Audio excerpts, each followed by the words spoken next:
They left everything and they followed Jesus. The gospel reading for today is the story of a call. It is the story of a vocation. It is a story of conversion. The gospel reading reveals how God chooses His servants by reserving a special place for those who confess their unworthiness. Simon Peter in front of the Lord knelt and said, "Lord, I am a sinful man." The call of the Lord is always a pure gift from God. A servant of God must remain humble. God usually does not call the best, but the willing. In our relationship with God, it is God who always takes the initiative. It is always God who makes the first move. I remember the story of the call of Isaiah, the call of Paul, and today the call of Simon Peter. When Isaiah received the call from Yahweh, Isaiah said, "Woe is me, I am doomed. I am a man of unclean lips, living among a people of unclean lips." When the Lord called St. Paul, Paul said, "I am the least of the apostles. I am not fit to be called an apostle because I persecuted the church of God." And in the gospel today, the Simon Peter fell down at the feet of the Lord and said, "Depart from me, Lord, I am a sinful man." Isaiah, Paul, and Simon Peter, and probably we can also include ourselves, each of these men, all of us, each of us, they saw their humanity full of holes. My dear friends, a deep experience of God, let them see that they are far less than God. A deep experience of God says that there is a feeling of personal unworthiness, which is a sign that a soul has seen God. That is why humility is said to be the first. Humility is supposed to be the primary virtue in authentic spirituality. I remember our spiritual director in the seminary in Tagaytay when we were seminarians many years ago. And in one of the conferences, our spiritual director told us, "Learn to be humble. Do not be arrogant. Do not be proud. Do not be haughty." One good way to discover one's unworthiness is to look at the classified ads in the newspapers. Read the qualifications that companies are looking for possible hires, and you will realize most of the time that you do not meet any of those qualifications and you are unworthy. And similarly, the servants of God should remain humble. My dear friends, mga kaibigan at mga kapatid, wala tayong maipagmamalaki sa Diyos. Wala tayong maisusumbat sa Diyos. Tayong lahat ay hindi karapat-dapat. One of my most intense personal experience of unworthiness was on the day I was ordained a priest in 1985.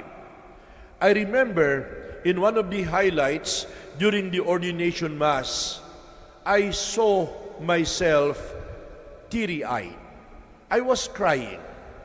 Why does my family deserve a priest's son? And I still have the same feeling of unworthiness every time I preside at the celebration of the Eucharist.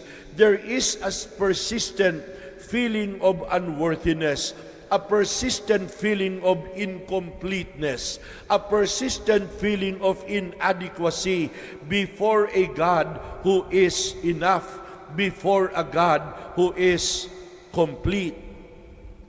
I always remember the parable of the Pharisee and the tax collector who both went to the temple in order to pray, and the prayer of the Pharisee is, Lord, thank you because I am not like the rest of people who are all bad. But the tax collector could not even raise his head. He simply said, Lord, I am a sinful man.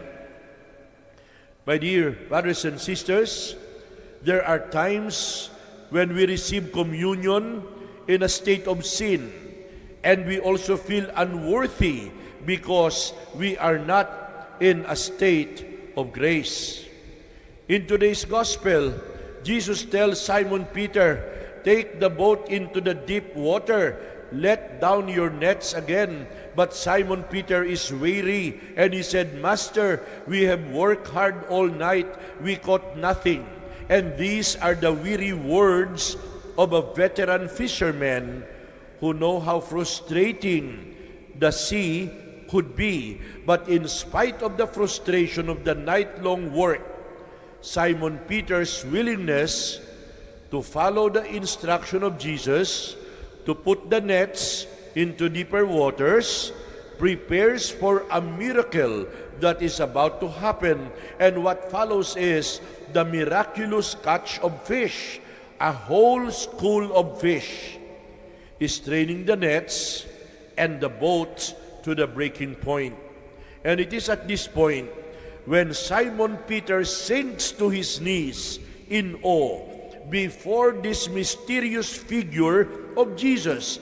And Simon Peter said, Lord, depart from me, I am a sinful man. If you only knew to whom you were speaking, my spirit is dull, my heart is faint. I am a burden to all my companions. I am a laughing stock to those who know fishing. Depart from me, because I am a sinner. This is a humble confession of unworthiness in the presence of the divine. And the Lord assures the awestruck disciple, do not be afraid, Simon. From now on, you will be catching people. My dear friends, discipleship is a powerful, compelling call to a new life. Discipleship is a call away from routine. It is a call away from frustration.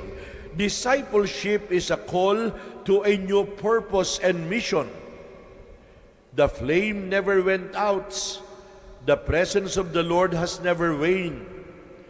We are not sailing on Noah's Ark or on the Titanic. We are on the waters with Jesus. Jesus walks upon the waters. Jesus calms the storm. He guides the boat into safe harbor. He brings with him the great catch, the great feast, to which we are all called, the daily feast of the Eucharist. My dear friends and my dear seminarians, do not get easily discouraged. Do not get easily disheartened. Do not feel hopeless. Yes, we are all unworthy in facing God, but Jesus is always with us in the boat. Amen.